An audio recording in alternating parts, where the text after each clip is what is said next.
Good evening and welcome to the reorganization meeting of the Township of Parsippany Troy Hills Planning Board. Today is Monday, January 6, 2020, and it is, I messed up my time, 7:33 p.m. Announcement is being made that adequate notice of this meeting has been given, that it is being conducted in accordance with NJSA 10:4-6 at SEC of the New Jersey Open Public Meetings Act. Under correspondence, we have letter from Mayor Soriano dated January 6, 2020, reappointing Jennifer Veely as a Class 2 member of the Planning Board for a term ending December 31st, 2020. A letter from Mayor Soriano dated January 6, 2020, reappointing John Von Aiken as a Class 4 member of the Planning Board for a term ending December 31st, 2023. Letter from Mayor Soriano dated January 6, 2020, reappointing Dominic Mealy as a Class 4 member of the Planning Board for a term ending December 31st, 2023. And finally, a letter from Mayor Soriano dated January 6, 2020, reappointing Stephen Mandel as alternate number 1 of the Planning Board for a term ending December 31st, 2021. And we'll have... We will Seeing now as Mayor have this Soriano's here, I in. think we'll yield the swearing-in duties to him.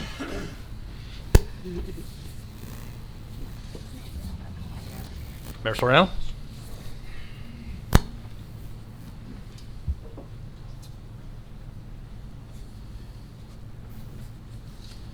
Hello, Jennifer. Hello. Please stand up, Jennifer. And raise your right hand and repeat after me. I, your name, I, Jennifer Veely, do solemnly swear do solemnly swear that I will support the Constitution of the United States that I will support the Constitution of the United States and the Constitution of the State of New Jersey, and the Constitution of the State of New Jersey, and that I will bear true faith and allegiance to the same, and that I will bear true faith and allegiance to the same, and to the governments established and to the governments established in the United States in the United States and in this state, and in this state, under the authority of the people, under the authority of the people, so help me God. so help me God. I do further solemnly swear I do further solemnly swear that I will impartially and justly perform all the duties of the office of Planning Board Member Class 3. and justly perform all the duties of the office of the Planning Board Class 2, Oh, hello, Class 2. Jennifer. According to the best of my ability, according to the best of my ability, so help me God. so help me God. Congratulations. Thank you very much. Photograph, please.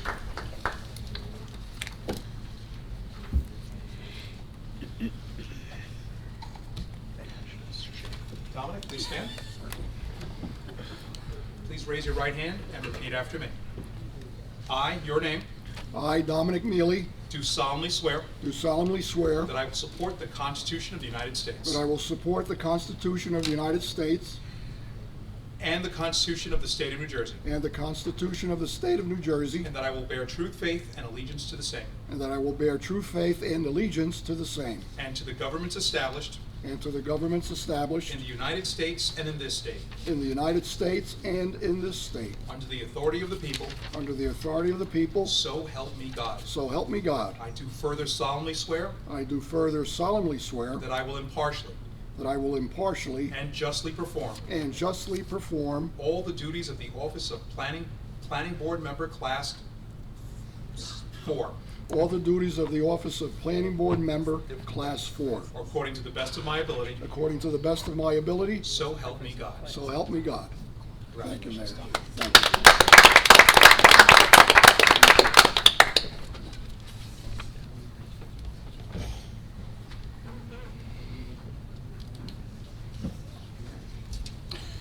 Mr. Mandel. That was just too much fun. That was too easy. I'm sorry. Please raise your right hand and repeat after me.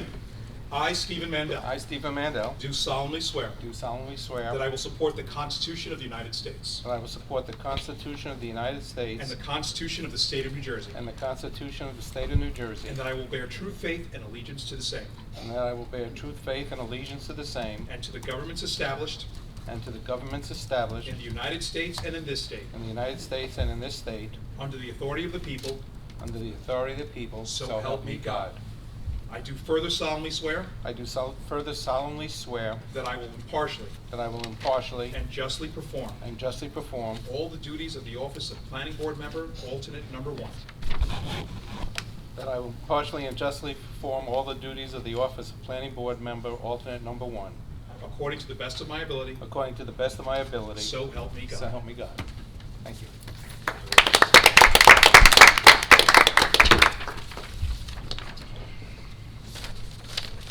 Mr. Von Aiken, please rise Yes, sir. and raise your right hand. Robbie, pay attention.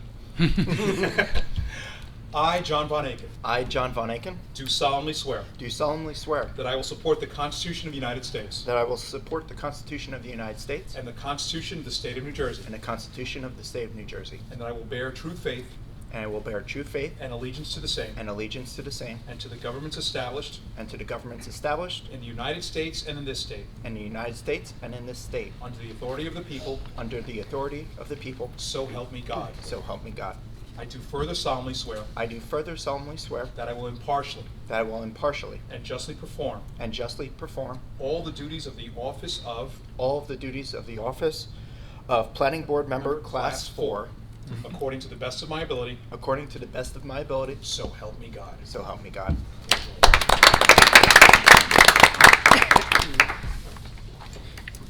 That's all. No. All right. Thank you. Thank you very much. Thank you. With everyone sworn, I will now take nominations for chairman. I nominate John Van Aiken to be chairman of this planning board. Second. I accept the nomination. Are there any other nominations? Move Can the I have a- nominations be closed. What I was doing. All in favor? Second? You have a second? I'll second Hernandez. All in favor? Aye. Opposed?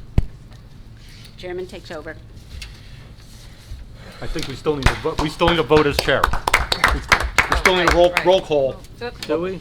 Yes, we need a roll call appointing him chairman. Okay. All right. Councilman DiPiero, Yes. Mr. Dinsmore, Yes. Mr. Frigieri, Yes. Ms. Hernandez. Yes. Mr. Mendel, Yes. Mr. Mealy, Yes. Ms. Veely, Yes. Chairman Von Aiken, Mr. Von Aiken.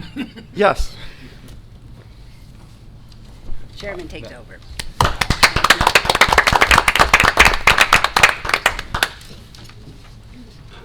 I have to move from the fun side of the room.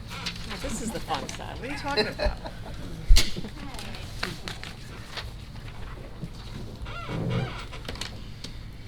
Okay, at this time, I will accept nominations for vice chair. Make a motion that Tom Dinsmore be vice chair. Second for Jerry. We have a second. Fajeri? Yeah. Yep. Okay. Very good. Let's take Motion to close nominations. motion to close nominations. Motion. Second. Roll We have a call. motion from Mr. DiPiero. Who's the second? Me. Okay. Hernandez. Judy Hernandez. Okay, roll call, please.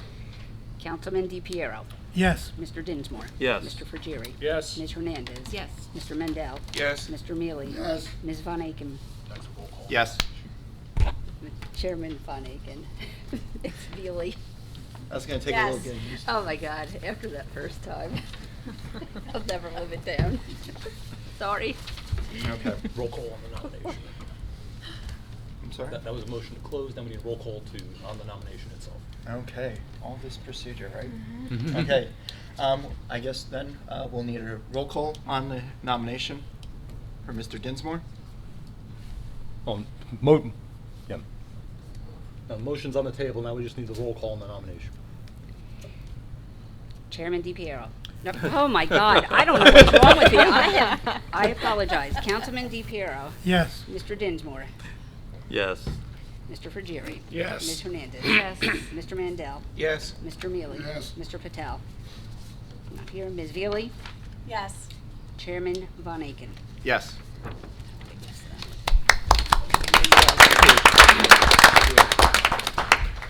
I believe at this time we need to reaffirm the position of board secretary. Sure you want it? With Nora Jolie. So move. Mandel. Second Dinsmore. Roll call. Roll call. Councilman DePiero, Yes. Mr. Dinsmore? Yes. Mr. Frigieri? Yes. Ms. Hernandez? Yes. Mr. Mendel? Yes. Mr. Mealy? Yes. Ms. Veely? Yes. Chairman Von Aiken. Yes. Do you have the names for the minor? Would you like me to? Sure. All right. So what you're gonna need is a motion on the table to appoint the following people to the minor site plan and subdivision committee. Read those names. Would you please provide the board with the names? Yes. Chairman, Mr. Dinsmore, Judy Hernandez, Dominic Mealy, Vince Perowick, who's not here this evening, and Jennifer Veely. All right. Do we have a nomination for those names? I'll offer the nomination. Very good. A second? For Jerry, second. Very good. Roll call. Councilman DePiero, Yes. Mr. Dinsmore, Yes. Mr. Frigieri, Yes. Ms. Hernandez, Yes. Mr. Mendel, Yes. Mr. Mealy, Yes. Ms. Veely, Yes. Chairman Von Aiken. Yes. Okay. Contracts. Those, up this one. Planning board professional. Right, do we have professional contracts? I do tonight? not have them, Okay. Okay. so. We will do that's them if next they time. were Next time. available. Do we have to make a motion to continue the current contract until we have contracts, or is That's this? probably a good idea. Well, they're probably holdovers. We, probably. Just Cover like our that. bases Yeah, then? go ahead. Move we permit the holdover or continue the current contract until we have new up-to-date contracts. And just to be clear, that'd be the contracts for board attorney, board planner, and board engineer. Okay, we have a motion. Do we have a Second. second? DiPiero is the second. Roll call, please. Councilman DePiero, Yes. Mr. Dinsmore. Yes. Mr. Frigieri. Yes. Ms. Hernandez. Yes. Mr. Mendel, Yes. Mr. Mealy. Yes. Ms. Veely, Yes. Chairman Von Aiken. Yes.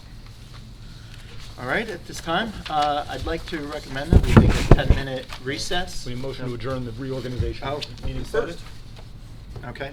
I'll accept the motion to adjourn the reorganization. So moved, Dinsmore. Second. All right, roll call, please. Voice vote's fine. Voices. Voice. Voice vote. All in favor? All in favor? Aye. Aye. All opposed? Okay, very good. We're adjourned. And now we will begin the regular meeting. Okay. Thank Look you, at sir. Okay.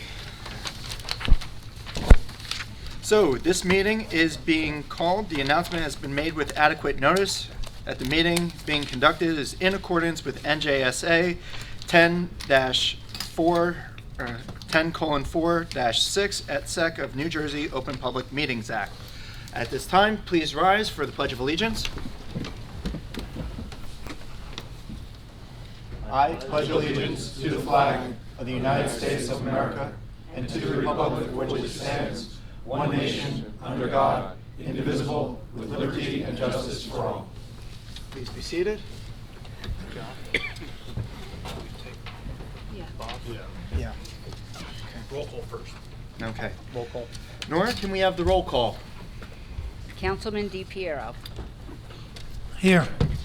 Mr. Dinsmore, Here. Mr. Frigieri, Here. Ms. Hernandez. Here. Mr. Mendel, Here. Mr. Mealy, Here. Ms. Veely, Here. Chairman Von Aiken. Here. We also have with us tonight our board planner, Ms. Fafate. Here. Our board attorney, Mr. Carlson. Here. And our board engineer, Mr. Canjiano. Here. Flawless, Nora. We're getting there. Reason for a lot of the reorganization that we're seeing, more than usual, is because we lost a friend in the last few weeks, Bob Keller, who was a dear friend to us, and his passing was too soon. I know he taught me a lot. came on this board very green and wide-eyed, and he provided guidance and leadership for myself and for many of you as well. And I'd like to invite all of you who wish to say a few words about Bob. And then we'll have a moment of silence. Would anybody like to speak? I want to begin with the mayor. Sure. Mr. Mayor?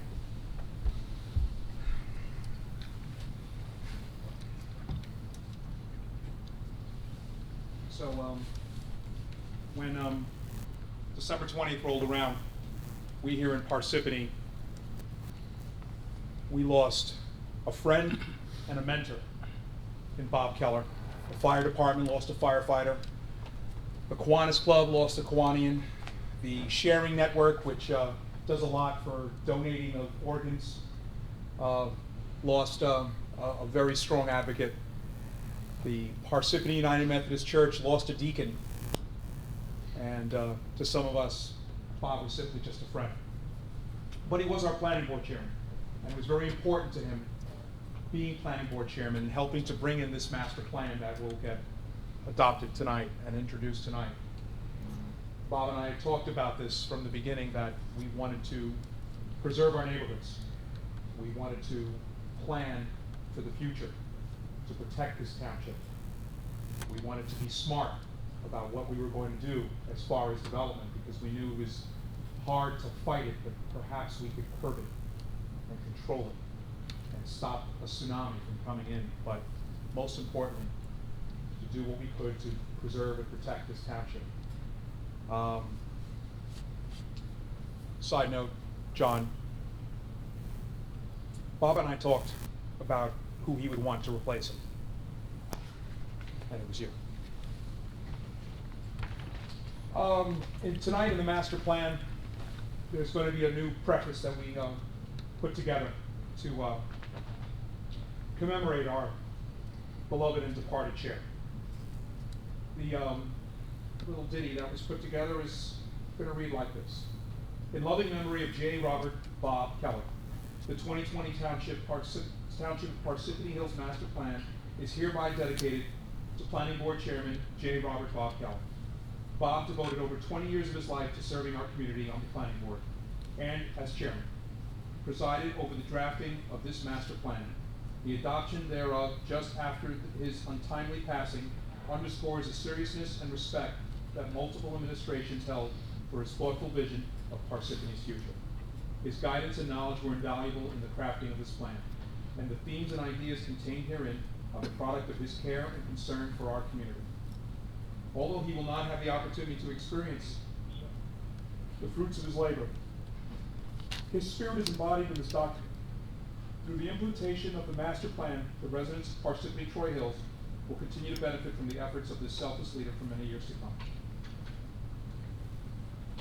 Thank you. Thank you, Mayor.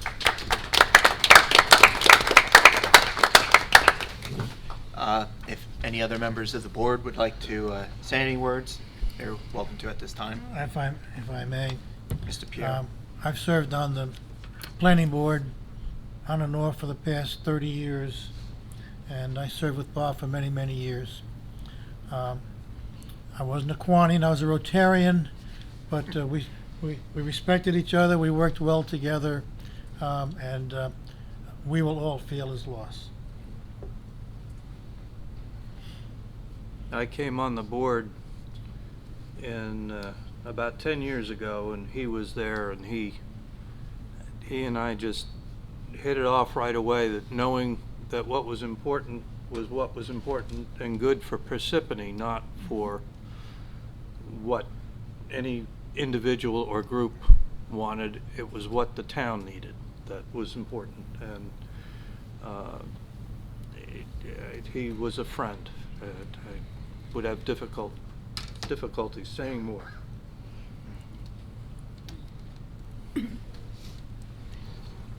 Go ahead, Judy. Yeah, I've known Bob too for about a dozen years, and in many different aspects of Parsippany, of whether it's on committees or just as a friend, and he was a man of integrity, a great family man, and a great civil servant who will be missed, and my condolences to his family. Anybody else at this time? May I, Mr. Chairman? Yes, go ahead, Mr. Carlson. I knew Bob for well over a decade and certainly got to know him very well over the past 5 to 6 years. It was a real delight to be able to serve as his board attorney while he very proudly served as chair of this board. I think we'll always remember how he presided over these meetings and would tell us that, you know, sometimes meetings can get a little bit out of hand. I don't want to say out of hand, but people can start talking and chatting and inserting themselves, and he always wanted this board to conduct itself with the decorum that's fitting for Parsippany. In dealing with him, you know, we always had several conversations before every meeting, and whether it was him or Vice Chairman Dinsmore, they both had this common refrain when we're trying to decide how to go about doing something and decisions tough to be made. It was always easy that he would break it down, what's best for Parsippany, and that's all he ever wanted to know. He was involved in politics, but he was never a politician. I learned so much from him, and I would say I'm gonna miss him, but I miss him already. Go ahead, Ms. Fatt. Well, I did not know Bob as long as many of you did, but I was grateful that when I came on is when he came on as chairman as well, and he was really just really kind to me and showed me a lot and informed me a lot about the township. And I worked with him closely on the master plan, and his grit and determination, particularly in the last 6 months, in making sure he was coming to the meetings and he was prepared and he really cared about what was happening here. It was really admirable. I mean, he at one point called me to talk about the master plan, and he was in the hospital, but he just was bored and wanted to talk about the master plan. I couldn't believe that, and it really is a loss for this board, and I think for the township as a whole. Okay. You know, just as a personal note, I hope to continue all of the procedures in the spirit of how Bob would do in doing what's best for Parsippany.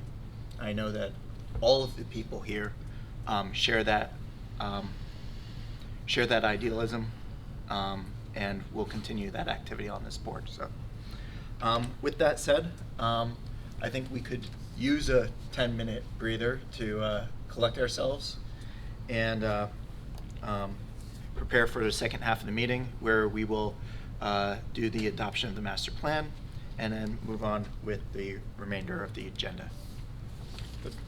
Would anybody care to make a motion? So moved, Mandel. Second, Dinsmore. You can just call a 10-minute recess. Okay. 10-minute recess then. Thank you, everyone. We will reconvene at 5 minutes after 8.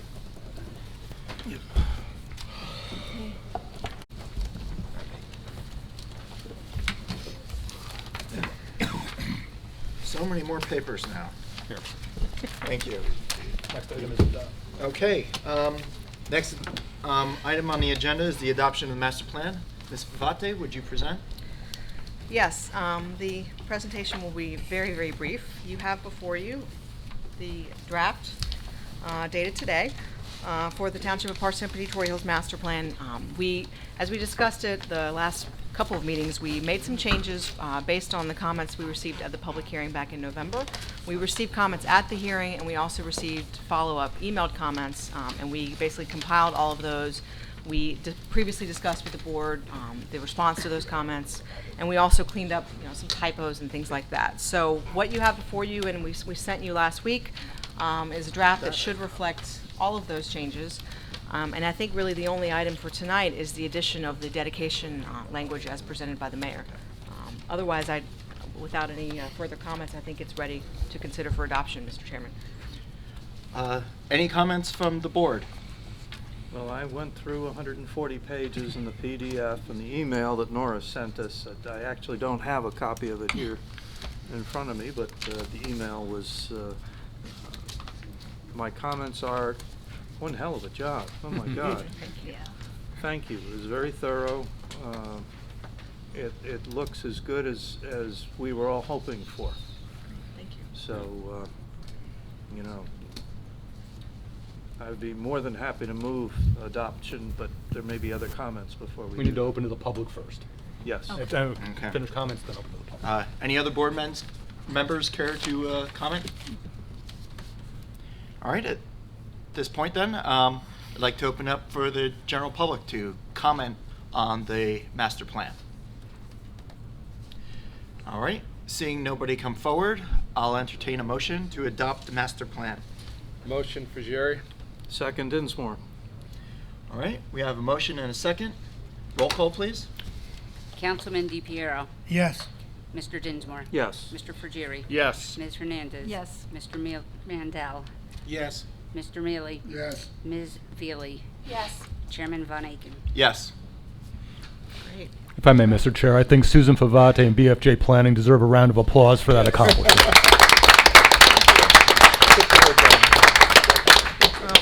Thank you all again for all your help, and to Mr. Densmore, who with Mr. Keller drove me around in a van very early on in the process, and my head was spinning keeping track of all the office parks. But I think I know it a lot better now, and I think we've hopefully come up with something that can work for the township. So appreciate all the hard work from all of you. All right, thank you very much. This time we'll move on to the remainder of our agenda. We have application number 19:517. Morse Corporate Center 4 LLC, 100 and 120 Cherry Hill Road, Block 136, lots 44 and 76, for a preliminary and final major site plan. Just for purposes of the record, it's Morris Corporate Center 6. 6, thank you. You're welcome. Good evening, Mr. Chairman, members of the board. Kevin Coakley, law firm of Connell Foley, on behalf of the applicant. I think before we start, there's something to put on the record with respect to a few property owners within 200 feet who received notice but apparently did not receive it until perhaps 10 days ago or so. And so we've agreed not to complete the hearing tonight, that we would go ahead with the witnesses but not ask for a vote this evening. Would you like to come forward? Can someone, on behalf of that property owner? There's two, actually. Oh. Mr. Carlson. If there's two, would they both come? Thank you. Yes, my name is John Goldsmith from Buchanan, Ingersoll, and The Reed. one up there does not. And we represent Ferry Properties, the owner of two properties that, one of which borders, separated by a pond. I think it's lot 44. Frankly, we're closed. It's an international company. We're closed the week between Christmas and New Year's. The notice went out December 23rd. And I can only say that it didn't hit the in-house counsel's desk till today. So I got a call about it at 3 o'clock. So we would appreciate the courtesy afforded by the board and Mr. Coakley's part. And we will get on with our review. And if we have any questions, we'll get back. You had 4 hours to get ready. Yes, I did, but I was at home, and that means about opening 3 emails with my technical skills. So I can't do anything more than that. Okay. And we agreed also to provide them with a whole set of the application so they could Thank you. look at it. between And someone now from then. UPS is here too, I believe. Right, Yes. UPS is here as well. Hi, Cecilia Lassiter from Sills, Cummins and Gross.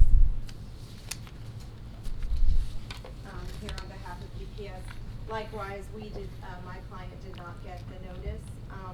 I'm sure it's somewhere in Atlanta, Georgia, but we have not been able to track it down. So we just learned about this at 5 o'clock. So I only had 2.5 hours. They shipped it by UPS.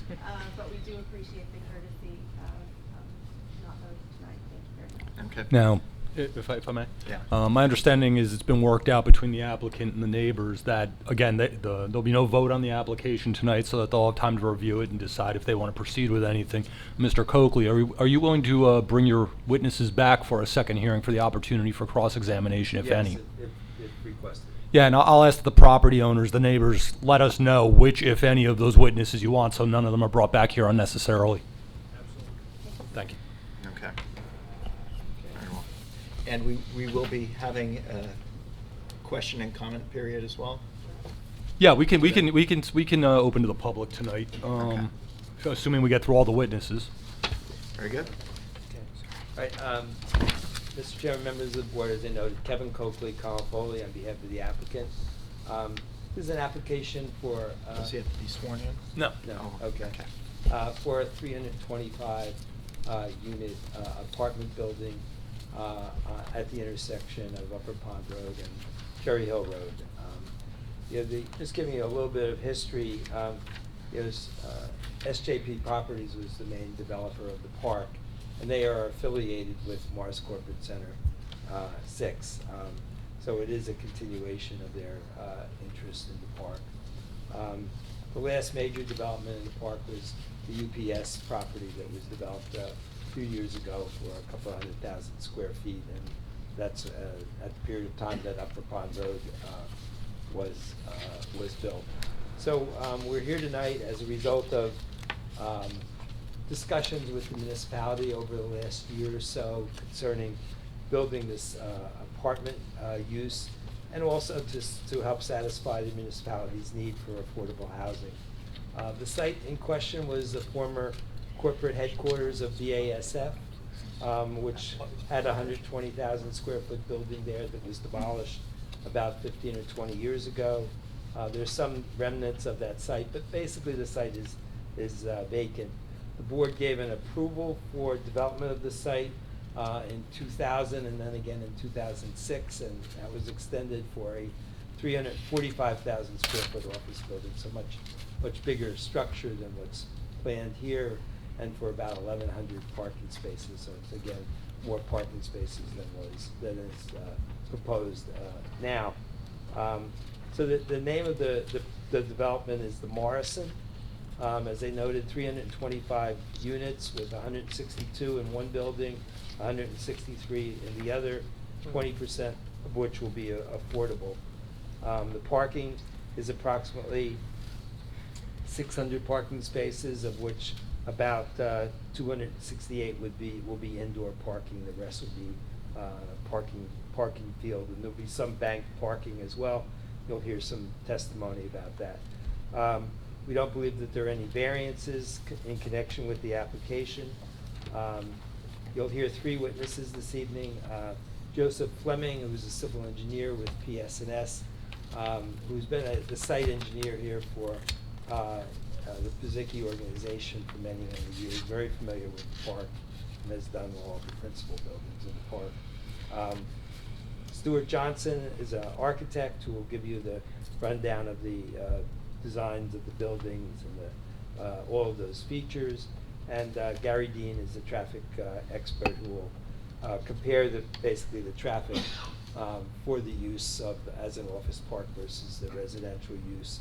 And also we'll discuss the general nature of traffic in the area. And as I think important in that regard is the construction of the extension of Upper Pond Road to the light, and how that has facilitated traffic in the park.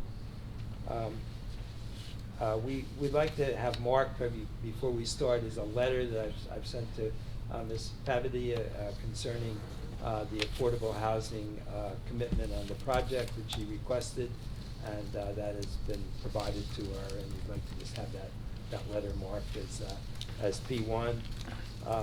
We go by A if you would, so A1, if you, A1 would be great. Okay. And then there's a couple of housekeeping matters. We do need a waiver for the scale of the survey, and we also need a waiver for the mature trees that will be uprooted by the development, but there will be some testimony justifying that. But with that brief introduction, unless you have some questions, we'll call my first witness. At this point, go ahead. Okay. At this point, I'd like Ms. Vate to go over the completeness of the application.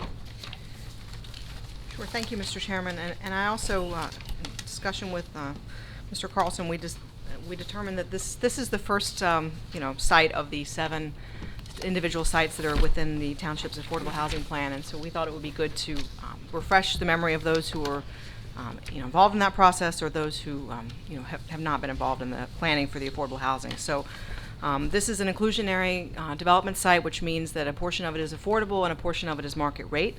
As I said, it's the first of the 7, so we'll be going through this process again, I assume.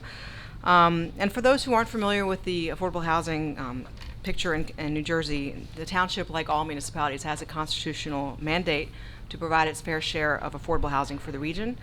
And the township has met that obligation over the decades in the first 2 rounds of the COA, the Council on Affordable Housing process. When it came to the 3rd round, however, there was litigation that ensued, and this was not in the township, this was statewide, litigation from the Fair Share Housing Center challenging the rules of the Council on Affordable Housing. Basically, the rules were thrown out. This culminated in a March 2015 New Jersey Supreme Court decision, which put the affordable housing process back into the courts. So we have stayed in the courts ever since. As part of that court order from 2015, Parsippany, like all municipalities, were required to file what's called a declaratory judgment by July 2015, which the township did, which basically bound them to prepare a housing plan to meet the obligation, and at the same time granted temporary immunity from builder's remedy lawsuits, which means that they were shielded from developers coming in and building at a scale that's out of keeping with the township, because they were providing affordable housing. So that was a good development for the township, and the question then became of, well, what is the number? Further litigation ensued, again, not just with the township, but with all of New Jersey, to determine the appropriate methodology for reaching the number, the obligation. That was the next few years of the process. And basically that culminated in March 2018 when Judge Jacobson in Mercer County, which was the first location where a trial actually happened on this, and she came up with the methodology, she and the experts came up with a methodology that essentially has been accepted statewide. It has not been challenged, and it reflects the court's statewide methodology for affordable housing. And what that did for Parsippany was it established that the township's obligation in this current round, the 3rd round, which goes to 2025, so we're only 5 years away from the end of it, that the township's obligation is 1,314 affordable units. Now that was a lot better than the just over 2,800 units that Fair Share Housing Center initially proposed for the township. So we're down to 1,314. And then, after that, the township's affordable housing planner, Burgess Associates, completed what's called a vacant land adjustment, which basically looks at what is the realistic development potential, or RDP, for the township based on the vacant land or the actual developable land that's available. And that analysis yielded a realistic development potential of 857 units, which was actually later revised downward to 845. So again, a market improvement from 1,300 or so units. But 845 is the number that has been accepted by the settlement agreement with the Fair Share Housing Center, which was reached back in April. And that is the number that the township has to meet in the next 5 years, essentially. So the question then became, how is the township going to do that? So basically, over the last 18 months, and Mr. Coakley alluded to it, the township's professionals have been working with potential developers, with property owners, with other professionals to come up with the toolbox, the tools in the toolbox that we will use to meet that obligation. And there's a lot of tools that the Council on Affordable Housing has offered. So there are obviously inclusionary developments like this one tonight. There are 100% affordable projects. There's what's called a market to affordable program, where you take existing rental units and you buy them down and you make them affordable, indeed restrict them, so you don't have to actually build new units. There's accessory apartments, there's group homes, and overlay zoning districts. So there's a whole range of options. And those were put together in a housing element and fair share plan, which was adopted by the township in August 2019. This board is familiar with that because as part of that process, you also adopted a master plan reexamination report in August 2019, which essentially affirmed all of the proposals within that housing plan. The next step was the Township Council then adopted implementing ordinances for the various sites in the affordable housing plan, which includes this one tonight. And those were adopted in the fall of 2019. So throughout that entire process, there were various presentations made to the public. There were at least 2 to this board. There was 1 made to the Board of Adjustment. There were several to Township Council. There were also public hearings done as part of the adoption of the Housing Element and Fair Share Plan and the Master Plan reexamination, as well as the affordable housing ordinances. And then the Master Plan that you just adopted tonight essentially reaffirms what was already in the reexamination report from August. So it all reaffirms the various affordable housing proposals. And all of this background is important, I think, for the public to understand, is that the use of multifamily residential and the density and the number of stories, height, all of that, those sort of big picture parameters have been determined as part of the implementing ordinances. The zoning is basically in place for the affordable housing that's being proposed. What's before the planning board tonight is the site plan review. So determining what's the best way to go about this development, what are the details, how can we make this as positive a development as possible. So it's essentially a zoning compliant application. As Mr. Coakley said, it does not appear to require any variances. So this is a site plan application. It's basically been accommodated in the housing element and fair share plan at 325 units. So that's kind of where we are. Did you want to add anything? I Mr. think you Carlson? added everything that I otherwise would have. Okay, thank you. Oh, and now on to waivers. Yes, yes. Completeness. Mr. Coakley stole my thunder a bit. There were really, I determined only one waiver requested, which was the scale of the map. I'm sorry, scale of the survey only. The survey uses a slightly different scale than what's required, and we recommended that waiver. We did also ask for the number of and type of trees that are proposed to be removed, and that was indicated as being provided in a testimony. It's actually already been provided in some of the documentation that you have. So that's not a waiver requirement, that's just a testimony. Otherwise, the application is complete. Oh, that doesn't happen very often. Mr. Chairman, I move that we grant the waiver from Form 5, Item 5, noted in the report from the planner. Okay, we have a motion. Second. Session, Mr. DiPiero.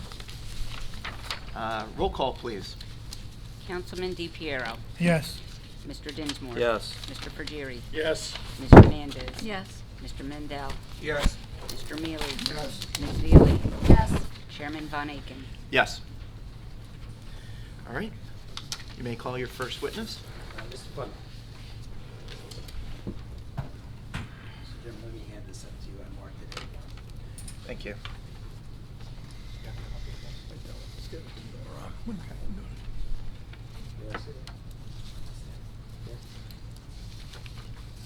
This is a first for me. I've never had to ask someone with a crutch on their right side to raise their right hand. Oh, there we go. Okay. So I've gone through 2 knee replacements. Third one's on its way, so I'm very crutched. Do you swear the testimony you're about to provide is the truth, the whole truth, and nothing but the truth? Yes, I do. Would you state and spell your name for the record, please? Joseph Fleming, F-L-E-M-I-N-G. Would you give the board the benefit of your qualifications and experience? Yes. I'm a licensed professional engineer in the state of New Jersey, New York, Massachusetts, and Pennsylvania. This is my 43rd year of engineering experience. It actually started, my first day of engineering started on the Parsippany project. And it's been a long time. And I am the first executive vice president at PSNS. And I was an advisor to the dean, the engineering dean at NJIT for 14 years. I just retired. I still go down to teach and give lectures. And I serve on the American Society of Civil Engineers Industry Leaders Council. Okay.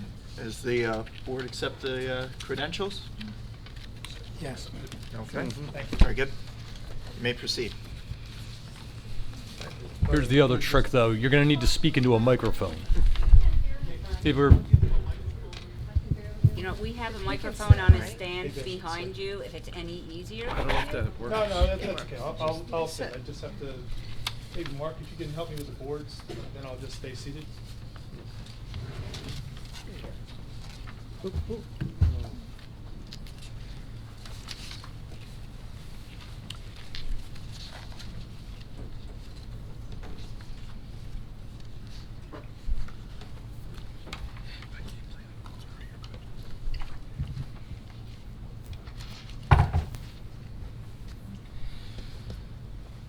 Okay. Can everybody hear me now?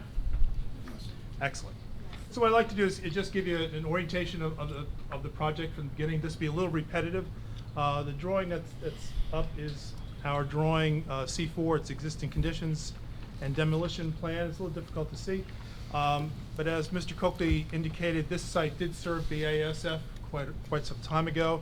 The building was raised in the mid-1990s, but the surface parking, which is in this area right here, I'm using my laser pointer to indicate that area, has remained. Property was, as indicated, approved for office complex with parking. I was the engineer of record for that particular application, and that project did not move forward. We have gone through the renewals of those original approvals, but nothing has happened since. When we got approval for this site, it was tied to Morse Corporate 5, which is the UPS project. And with that tandem approval, there were a number of improvements that were necessary for both projects. So those coordinated improvements included the construction of Upper Pond Road, all the way down to Cherry Hill Road, including the traffic signal that exists. It also included a more regional approach to the stormwater management for the overall campus, which made use of both the upper pond and the lower pond. And it also took care of a lot of the water and sewer utility connections. So many of these improvements that were tied to those original improvements were finished with the UPS facility. Go to the next drawing, drawing C5, this site dimensions plan. So what I'd like to do now is just go through what were the project goals. Obviously, this is a residential plan now coming into what was an office environment. So the application aspired to build 2 multifamily 5-story apartment buildings, provided 325 units, 162 units in Building A, and 163 units in Building B. I'm trying to remember. So this is Building B, Building A. The parking for the site complies with the residential site improvement standard, 608 spaces, including 18 ADA compliant spaces. The proposed plan makes use of the massing. As you remember, this is the flat area that's paved. The office building was down in this area, so we're actually working within the confines of that original disturbed area for BASF. And so with that, we were avoiding the wetlands. There are wetlands on this side, on the western side of the site. The ponds are down to the south, and we have some very heavily wooded areas basically to the east. We're protecting, for the most part, the wooded area to the east. We were actually increasing the buffers on the wetland side to the west, and basically taking care of those natural attributes of topography and trees. We're also be mindful of the view sheds that we have within and from looking back towards this new residential community. Beyond accommodating the building and parking components, the massing effort led to an overall orientation of the community buildings, the principal driveway approach, and the perimeter edge treatments. So from a building perspective, the plan was originally had a north-south access going through the 2 buildings, and we found that by rotating it, we were able to do a number of things. We were able to afford a little bit more protection for, or take care of some of this paved area that we no longer needed, and restore that to a landscape buffer. We're able to basically optimize the solar orientation for the pool deck in the southerly building, and I'll leave that to the architect to talk about what that amenity is. And we also pushed the entire package to the south. So when we did that, we basically opened up the opportunity for additional buffering between the newly completed Upper Pond Road and the buildings themselves. The principal driveway entrance, it was important to us to create a sense of arrival, a sense of procession from Upper Pond Road. What we didn't want to do is just come in the back end from Upper Pond Road and come into the community. We want to create something where, as you come into this community, you kind of drop into the arrival courts, and that's exactly what we've done. So coming off of Upper Pond Road, this is the principal entrance. It rises a short distance and then drops down and comes back up to our arrival courts. So it's a very graceful approach to both buildings. We also do have a secondary point of access, which is necessary, and that's off of Upper Pond Road on the western side of the site. Finally, recognizing the landscape perimeter, the parking program evolved into a very efficient single bay of parking that minimize the overall development footprint and maximize the trees to be preserved. Even the arrival courts were put on an impervious coverage diet to maximize green opportunities. We really tried to consolidate things to the maximum extent possible, and we did. If you compare the total coverage for this application versus that which the board approved back in 2008, there's a significant reduction in the overall total impervious coverage. The mirror image courtyards in front of the buildings, they'll be a little better to see on another exhibit, but they have been designed to accommodate drop-offs and pickups, United States Postal Service and FedEx deliveries, and most important, this is very important, the pedestrian connectivity between the two buildings. Inside, it's a little difficult to see on this particular exhibit, but this is included in your package. The 268 parking spaces provided in the two garage areas help minimize the overall development footprint and the impervious coverage. These spaces may be assigned by the property management at a later date. That'll be their decision. The remaining 340 exterior parking spaces are proximate to the building, which helps, again, reduce walking distances and minimizes the total impervious coverage. There was a concern about the land bank parking. So the land bank parking is down in the southeast corner. So we have 31 spaces. And what the applicant is looking to do is make sure that we have adequacy of parking for this facility. I believe RSIS is right. I've been working with RSIS for a long time, and for the most part, you know, particularly for a community this size, it provides the right numbers. However, there are occasions, there are communities for which things get a little tight. So if we were in an urban setting where if things got tight and things just moved to another neighborhood or another parking garage, it's not that big of a deal. When we're here in a suburban setting, if all of a sudden we are running tight and we have no fallback but for people to park illegally or to park in areas that they shouldn't, that becomes a problem for the management.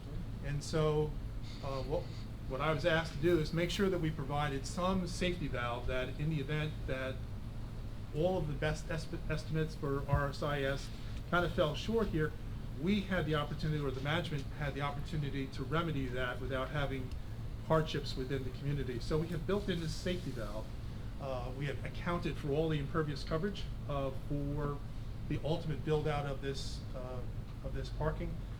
However, from a green design perspective, it was our best guess. Stick to the RSIS design level and basically green up this area. So again, the impervious coverage is accounted for in the design, but it's just going to be green lawn, and hopefully it remains green lawn for the life of the community.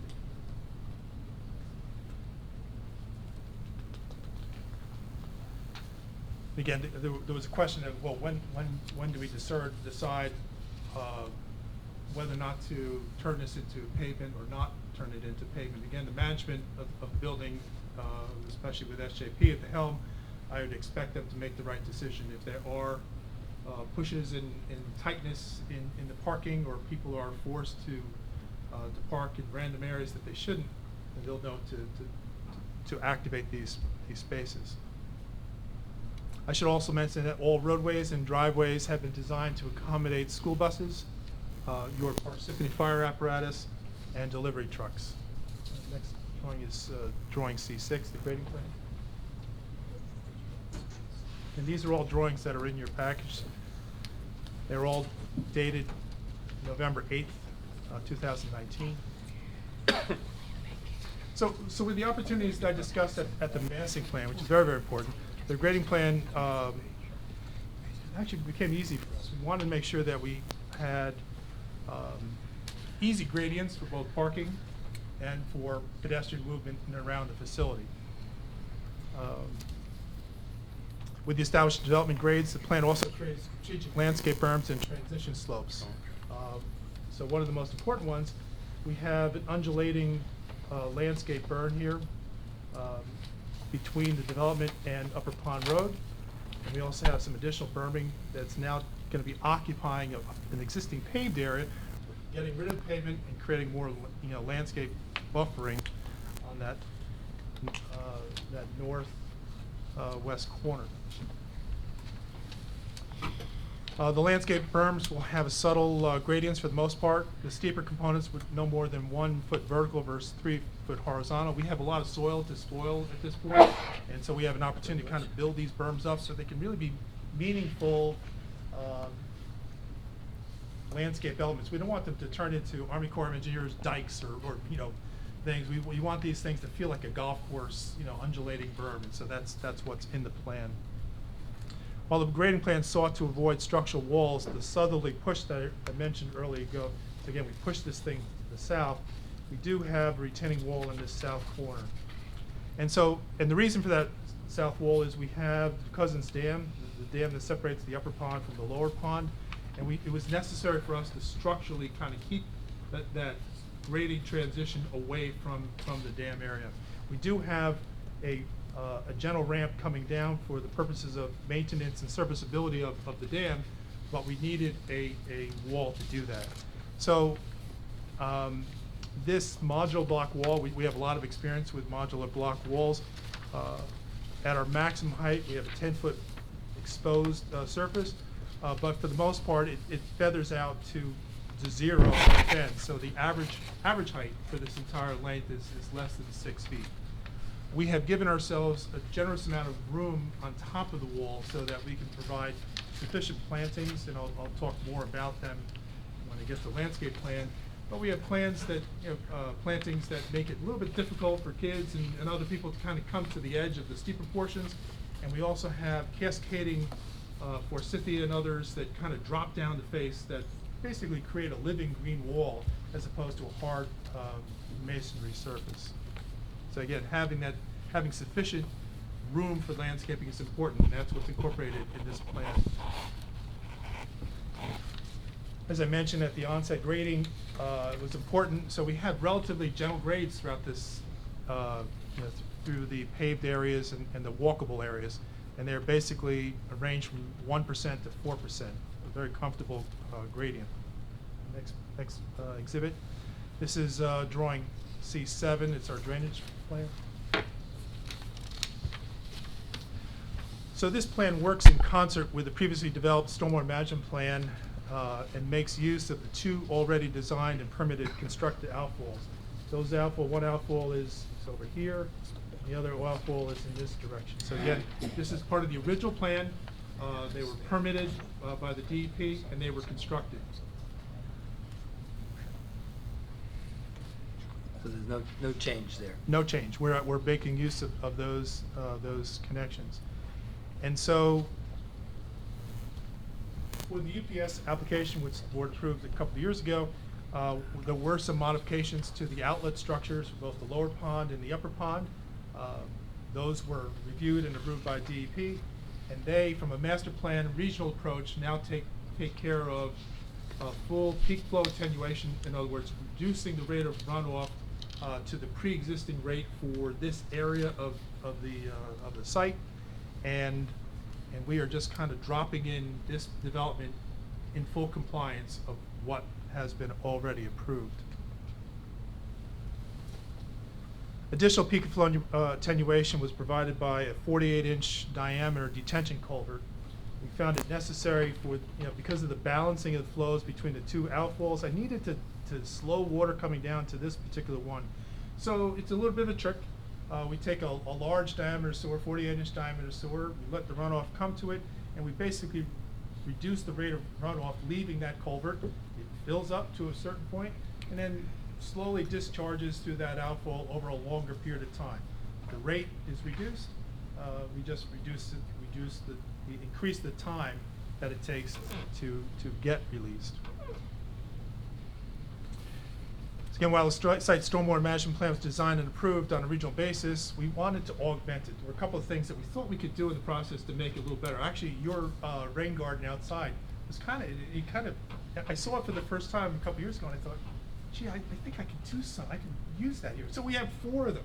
We're providing 4 rain gardens in these 2 corners. They're a little bit larger than what you have, but there's no reason why we can't augment the ability to take runoff from the impervious areas, run it through those rain gardens. We can get a little better quality. The soils here are excellent for that purpose, and the plants that we can have in there will flourish under those hydrologic conditions.